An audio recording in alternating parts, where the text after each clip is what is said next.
Israeli प्रधानमंत्री Netanyahu के घर पर एक और हमला हुआ है। किसारिया में नेतन्याहू के निजी आवास पर हमला किया गया। घर के आंगन में 2 फायर भी हुए हैं। हमले के वक्त घर में नहीं थे नेतन्याहू। जांच में जुटी पुलिस और खुफिया एजेंसी शिन बेट। नेतन्याहू के घर पर लगातार हमलों से बढ़ी इजरायल की चिंता।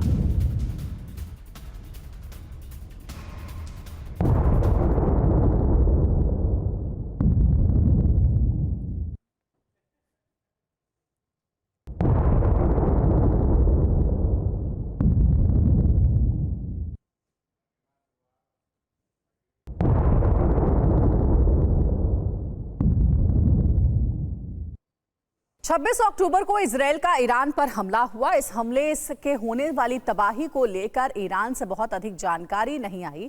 अब सैटेलाइट तस्वीरों से खुलासा हुआ है कि इजरायली हमले में ईरान का एक एटमी रिसर्च सेंटर भी तबाह कर दिया गया था। अब ईरान इजरायल से इंतकाम लेने की तैयारी कर रहा है। रिपोर्ट्स में दावा है कि ईरान इस बार इराक और सीरिया के रास्ते इजरायल पर भारी हमला कर सकता है। रिपोर्ट के मुताबिक ईरान में 2 प्रॉमिस 3 की तैयारी पूरी हो चुकी है और ईरान मुस्लिम देशों को एकजुट करने की कोशिश में है ताकि अमेरिका और इजरायल के खिलाफ बड़े अभियान की शुरुआत हो सके। दुनिया ने 2 प्रॉमिस 1 देखा।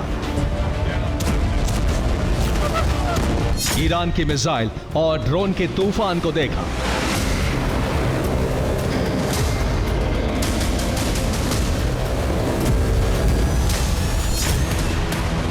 उसके कुछ दिन बाद ही इजरायल पर ईरान से फिर मिसाइलों की बरसात हुई। ईरान ने इसे ऑपरेशन 2 प्रॉमिस 2 का नाम दिया।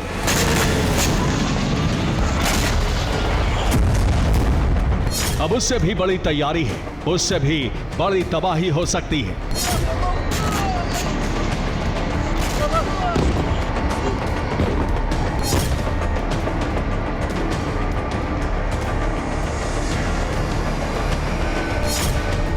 टू प्रॉमिस 1 में ईरान ने इजरायल को अपनी ताकत दिखाई थी।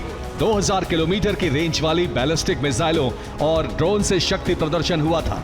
लेकिन इसके बाद 2 प्रॉमिस 2 में इजरायल के कई अहम ठिकानों को टारगेट करके हमले किए गए थे। अब सवाल है कि क्या 2 प्रॉमिस 3 में ईरान अपनी सीक्रेट एटमी ताकत दिखाकर दुनिया को चेतावनी देने जा रहा है?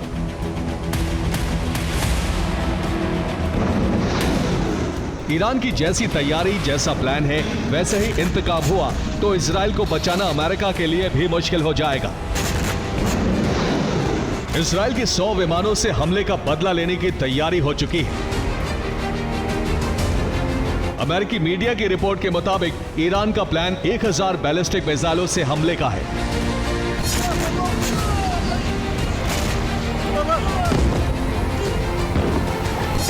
अमेरिकी एजेंसियों ने ही खुलासा किया है कि ईरान के गुस्से की एक खास वजह है। दावा इन सैटेलाइट तस्वीरों से किया जा रहा है।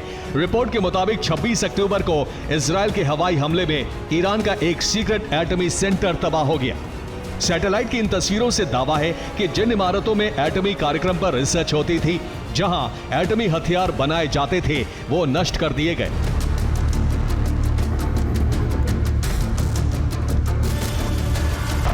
अमेरिकी रिपोर्ट के मुताबिक मैक्सर की ताजा तस्वीरों से साफ हुआ है कि अक्टूबर में इजरायल ने ईरान में जो ऑपरेशन चलाया था, उसमें ईरानी न्यूक्लियर सेंटर को भी निशाना बनाया गया था।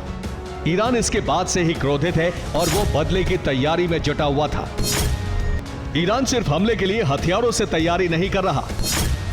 ईरान मुस्लिम देशों को एकजुट करने में जुटा है। मुस्लिम देशों से बार बार एक होने की अपील की जा रही है।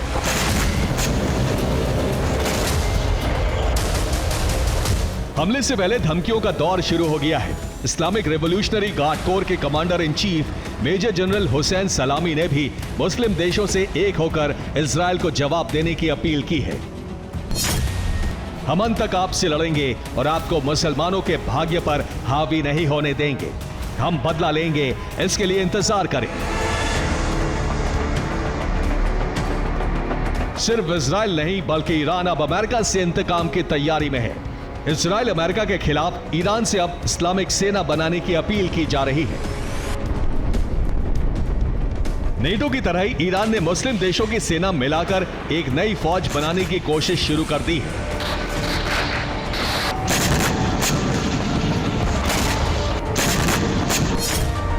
इस्लामिक देशों को एक बड़ी इस्लामी सेना बनानी चाहिए और अमेरिका की साजिशों के सामने खड़ा होना चाहिए। और अगर हर देश इस सेना को केवल एक ब्रिगेड देता है तो इस सेना के गठन के साथ ही दुश्मन पीछे हट जाएगा।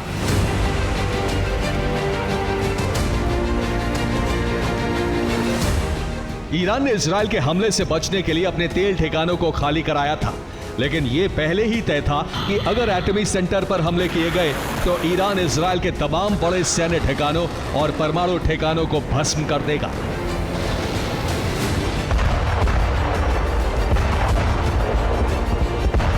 छब्बीस अक्टूबर को ईरान में इजराइल के हमले के दौरान क्या हुआ, ये आपको बताते हैं। और रिपोर्ट के मुताबिक 26 अक्टूबर को इजरायली फाइटर जेट के टारगेट पर तेहरान के करीब एक खास इलाका था। यहाँ इजरायली फाइटर जेट से ईरान के पारचीन सैन्य कॉम्प्लेक्स को निशाना बनाया गया। इजरायली फाइटर जेट ने जिस सैन्य परिसर पर हमला किया वहाँ ईरान की सीक्रेट न्यूक्लियर रिसर्च फैसिलिटी भी थी। इजरायल के हमले में तालिगिन 2 नाम का एटमी ठिकाना नष्ट हो गया। इजरायल के इस हमले की वजह से एटमी मिशन के कई उपकरण भी नष्ट हो गए। रिपोर्ट के मुताबिक प्लास्टिक विस्फोटक की मशीन नष्ट हो गई। इसी परिसर में यूरेनियम को घेरने वाला उपकरण बनाया जाता था जो अब नहीं बन सकता। ईरान ने युद्ध छिड़ने से पहले अपने नूर 4 सैटेलाइट को अंतरिक्ष में भेजने की तैयारी कर ली है। ईरान का नूर 3 पहले ही धरती के ऊपर मौजूद है, जो 5 मीटर इमेजिंग रेजोल्यूशन की तस्वीरें भेज रहा है। अमेरिका ने भी ईरान के हमलों का जवाब देने की तैयारी कर ली है। नवंबर की शुरुआत में मिडिल ईस्ट में B-52 बॉम्बर भेजे गए थे। अब ये बॉम्बर बार बार उड़ान भरकर ईरान को चेतावनी दे रहे हैं। अमेरिका ने इजराइल की सुरक्षा के लिए समंदर में बड़ी तैयारी की है। मिडिल ईस्ट में एयरक्राफ्ट कैरियर अब्राहम लिंकन तैनात है। इसके अलावा बैलिस्टिक मिसाइल से लैस कई डिस्ट्रॉयर मौजूद है। मिसाइलों को नष्ट करने के लिए एयर डिफेंस के साथ कई डिस्ट्रॉयर चक्कर लगा रहे हैं। इसके अलावा अमेरिका के MQ-4C ड्रोन भी मिडिल ईस्ट पर नजर रख रहे हैं। इस ड्रोन से लेबनान, सीरिया और गाजा पर नजर रखी जा रही है। ड्रोन भूमध्य सागर और फारस की खाड़ी के ऊपर उड़ान भरकर निगरानी कर रहा है। दूसरी ओर ईरान ने इस बार हमले के लिए अपनी कई नई लोकेशन बनाई है। सूत्रों के मुताबिक ईरान अपनी मिसाइलें सीरिया और इराक में सीक्रेट लोकेशन पर पहुंचा रहा है, जहां से इजराइल पर हमले किए जा सकते हैं। इसके अलावा अलग अलग जगह पर ड्रोन भी भेजे जा रहे हैं।